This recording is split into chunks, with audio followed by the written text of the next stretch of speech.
and we're gonna kick off the first question. And we got Hater D kicking us off. Hater D, the straightforward guy. This guy is straightforward, y'all. He gives it to you straight raw. All right.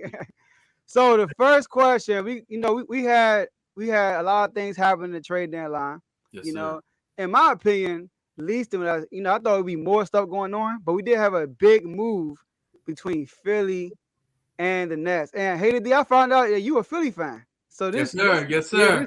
this actually hit you directly. So we're gonna talk about that. So Hater D, who won that trade? The Nets or the 76ers?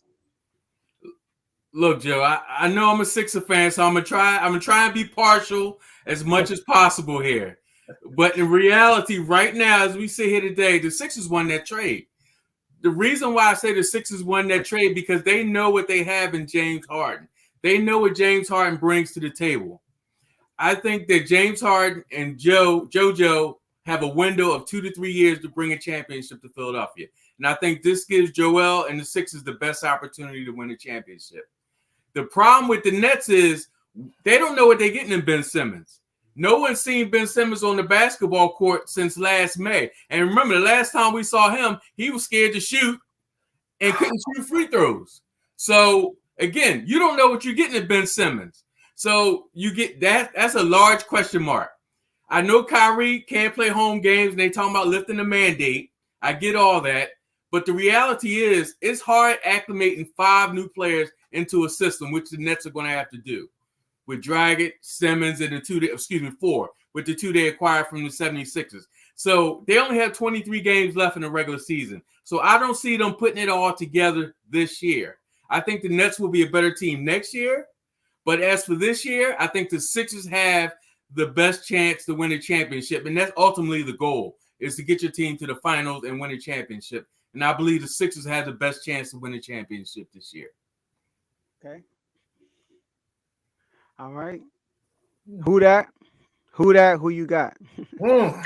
Again, thank you, brother Joe, for welcoming myself and Daryl on to Refuse to Lose, and we offer a heartfelt thank you to the Refuse to Lose Nation. And for those of you that have had an opportunity to catch a snippet of the Street Noise podcast, you would know that I usually have a strong retort for what my brother Daryl usually puts out there. He always comes with facts, but just like everybody else, is tied with emotion. And he makes a lot of good points as to why he believes Philadelphia won this trade in the immediate. And I can't really refute any of those points that he made. But you have to look at it from a macro look and not necessarily look at it from a micro look as it pertains to this 20-game push for both teams, right? Yes, you have not seen Ben Simmons on the floor since May of 2021. And when he exited his last playoff game last year with the 76ers when they lost to the Atlanta Hawks, who was a lower seed. So, personal jab at you, D. But at the same time, when he left that court, not only Philly fans, but NBA fans had questions about this kid's commitment to excellence. 6'10", top-tier defensive player, top-tier dribbler and facilitator on the offense, but can't buy a shot. We got it. We all understand his limitations on the offensive side. But there are 2 teams when all of this trade talk was being discussed that you did not want to consider if you did not want to put Ben Simmons in a situation where he could possibly succeed. That was the Brooklyn Nets and the Golden State Warriors. Well, obviously, the Golden State Warriors don't really need facilitators because Steph can do both facilitate and shoot from the locker room and still, make it, as well as Clay. So Brooklyn was a more logical choice for the simple fact that you have KD, one of the top 2 shooters in the world, and you have Kyrie, who can give you 50 on any given night. So for Philly to make this trade and to get James Harden in return, obviously in the immediate, like this weekend, we could see Philadelphia, whoever their opponent is, I believe it's Dallas, on Friday night, you could see a 30-point game from each one of those 2 superstars as they integrate James Harden into the Philadelphia system. Now, taking into consideration, as Daryl mentioned, we have a 20-game stretch here to figure it out for both teams. You trust Philly more because Harden is coming into a healthy situation with the other key superstar on that team playing at not only an MVP level, but is most likely the leading candidate for MVP. So Harden just has to plug and play. All right. With Ben Simmons, you have KD, who is still coming. Well, I don't even know if he's back off injury yet. Not right? yet. So you have to integrate KD back into the system and integrate Ben Simmons into a system. And we won't even talk about Kyrie. We won't even talk about Kyrie. You know, whether or not he plays or doesn't play, depending on location, whether or not the mandate is lifted in New York to where he can play at home. You know, that may be fine and dandy, but then Kyrie may come up with some other reason as to why he is unable to perform on a particular night. So on paper, the Brooklyn Nets going into late May should be the better team, right? But in reality, you may have to support Daryl's original argument that the 25-meter target, which is the 20-game stretch, and then the playoffs, that the 76ers may have a better chance if all key players are healthy. All right, because we still have to take into consideration Tobias Harris can actually play basketball, and he does show up at times. And when he does decide to show up, he really shows up. So you mix that together with a healthy Embiid, a James Harden who is supposedly going to be rejuvenated and motivated to finally get that ring that he has been chasing, and a Tobias Harris who on any given night can be a 20-20 guy at times. So I would lean towards Philly winning that trade. But again, we'll see over the next 20 games which team is able to gel better, which team is able to gel faster, and which team or which key player is able to make that transition in such a seamless manner. Then we'll be able to say, well, either Brooklyn won it or Philly won it. But obviously, whoever gets that chip first wins the trade. All right. So you going with – so you saying the Nets should be better, but you going with Philly right now? Right now. And that's before anybody even plays a game. Okay. You know what I'm saying? That's before anybody even steps onto the floor. All right, because, yeah, we haven't seen Ben since May. And he has not played because of mental health issues, right? Supposedly. Right? And none of us, and I got it, and I'm not trying to take a jab, but none of us are mental health experts, so we can't sit here and say that he was putting on or he was putting off. All right, but just looking at the last 3 days coverage, post All-Star weekend, you know, Embiid's interview saying that he was applying pressure and support at the same time, and then just completely discarded Ben Simmons as a teammate and no longer looked to, you know, me being the big brother, so to speak, on the team to shelter or look out for my younger, talented brother, you know, to try to bring him along. Well, since he felt that that environment was not conducive to his mental health, that is why he fell back and said, hey, I'm no longer going to play in Philly. All right, you're going to trade me, which eventually happened. All right, now, a change of scenery, we all know can do wonders for our motivation, wonders for our psyche, wonders for our emotional state, right? And I believe that going into the building with Kevin Durant and Kyrie and all of the big lights of Brooklyn, and understanding that I'm joining a system that I'm not going to be required, I'm not going to even be counted on to give you 15 points. If I give you 15 points, that's a plus, right? Because that means I'm driving to the hole to get my buckets. Hold on. Time out. It's to facilitate. Time out, who that? Go ahead, Daryl. Hey, Joe, I didn't even bring this up, but I'm going to bring it up now. Okay. I didn't bring up coaching. Doc Rivers can coach circles around Steve Nash. It's not even close. Yeah. So that's a fact. That's factor number one. And in basketball, there is no way you can hide a player in back. You cannot play 4 on 5 last 2 minutes of a ball game. So if Ben Simmons is going to be on that court, he can't just go stand in the corner while the rest of those guys play offense. He has to touch the ball. He's going to have to shoot the ball. And again, unless someone can show me now all of a sudden he's willing and has the heart to shoot in the fourth quarter, I'm not buying Ben Simmons in the Nets until he shows that he can show up in the fourth quarter and make plays. He just can't pass the ball to Kyrie and Durant and say, here you go, and I'm going to step out and y'all do y'all thing. That's not the way basketball works. He has to show up on that side of the floor in the fourth quarter with 3 minutes left to go when it's money time. And until I see something different, the Sixers have won this trade, hands down. Now, my counter argument to that is you are correct. The coaching does matter. The system that you join does matter, right? When, the great one was running the triangle offense in Chicago. And, he was like, all right, well, this is the focus of the offense is to make sure that Michael is put in a position to where he can do what he wants to do, whether it's shoot, drive, pass, whatever, right? So Phil Jackson mastered the triangle offense. I'm not saying Steve Nash is a good coach. I'm not saying that at all.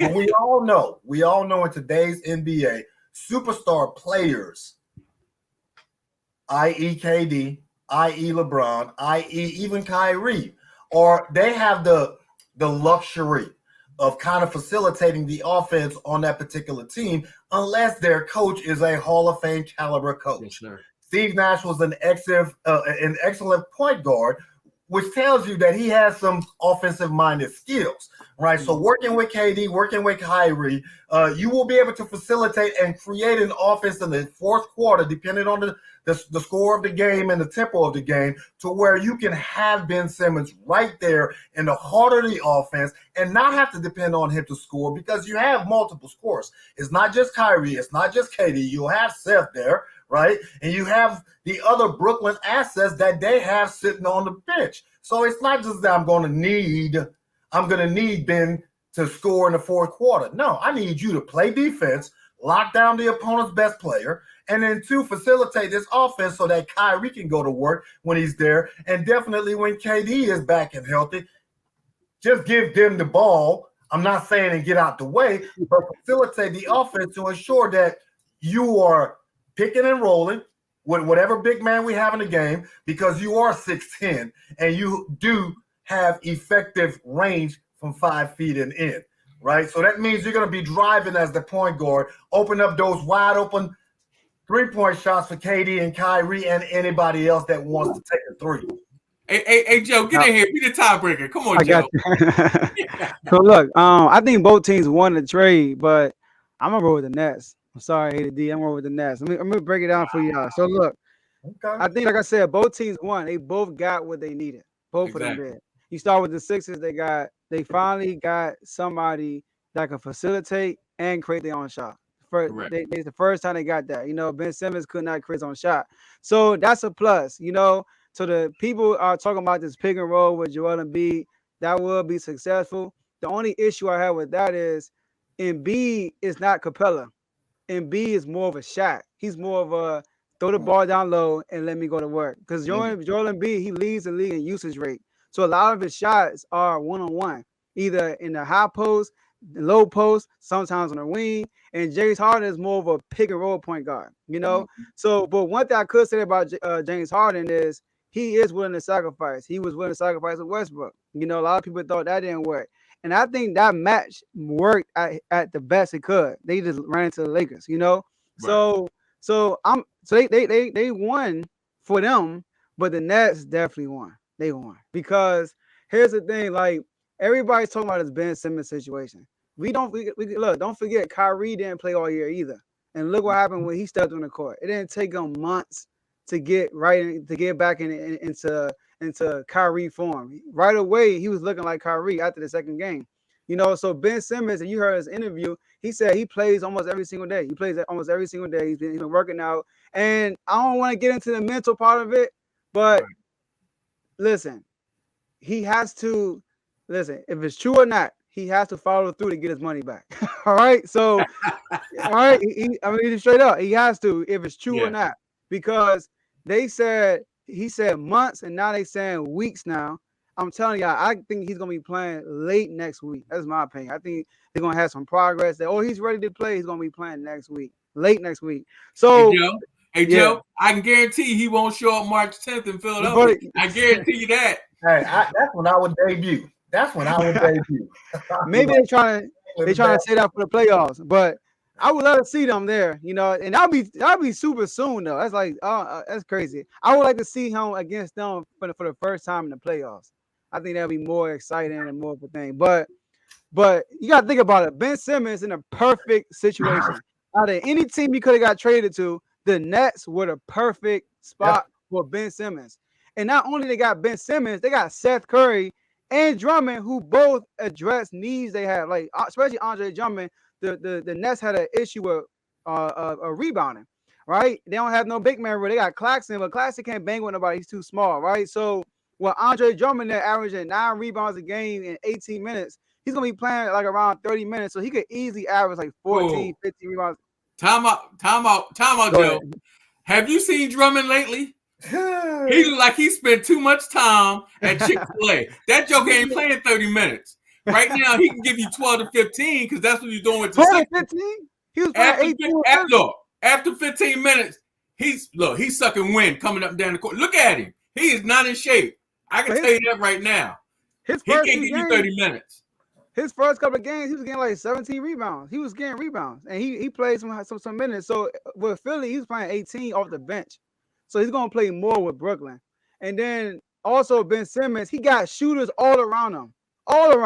He got KD, Kyrie, Patty Mills. Nobody mentioned Patty Mills. They just signed Goran Dragic, right? And he's on revenge mode from the last time he was really playing in the finals, right? And then you got Seth Curry, who's shooting the worst percentage of his career, which is 40%, which is still great, you know? So they have a perfect team around them. And one thing about Ben Simmons, what he is better than James Harden in, transition. So they're going to be great in the transition. I could definitely see that. So Ben Simmons is going to be able to be him, which is play defense, rebound, and pass the ball. And then if he get opportunities to score, then he good, you know. But he won't be somebody to be looking for to score like they were in Philly when Embiid was in, you know, when they were looking, you know, when Tobias and Embiid went there. So I got the Nets winning that trade. Sorry, I hated D.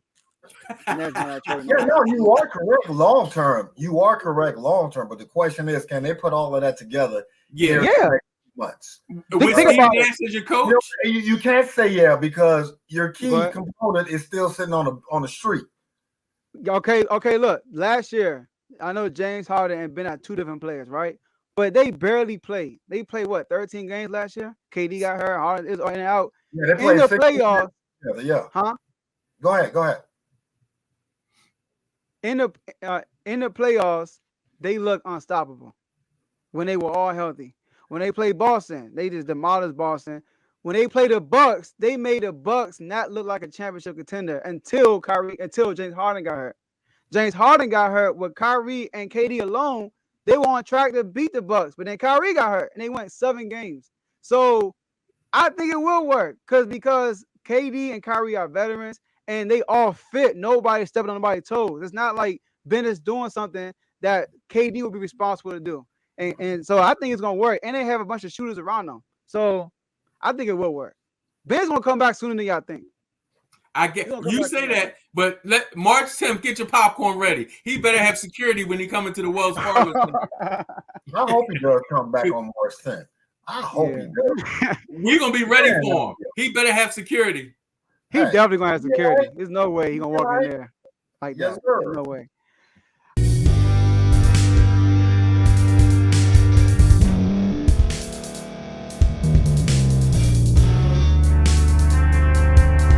Thank you for staying to the end. We really appreciate that. If you are listening to this or watching this on YouTube, we would like for you to like this video, subscribe to the YouTube channel, and hit the notification button so you can be notified next time we put out a video.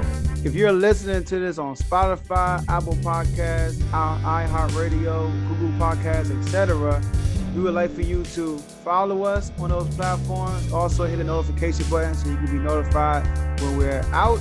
And last but not least, no matter what platform you're listening to or you're watching it on, share it with someone you know, and they could be part of the movement also. So thank you guys for listening, and we'll see you guys next time.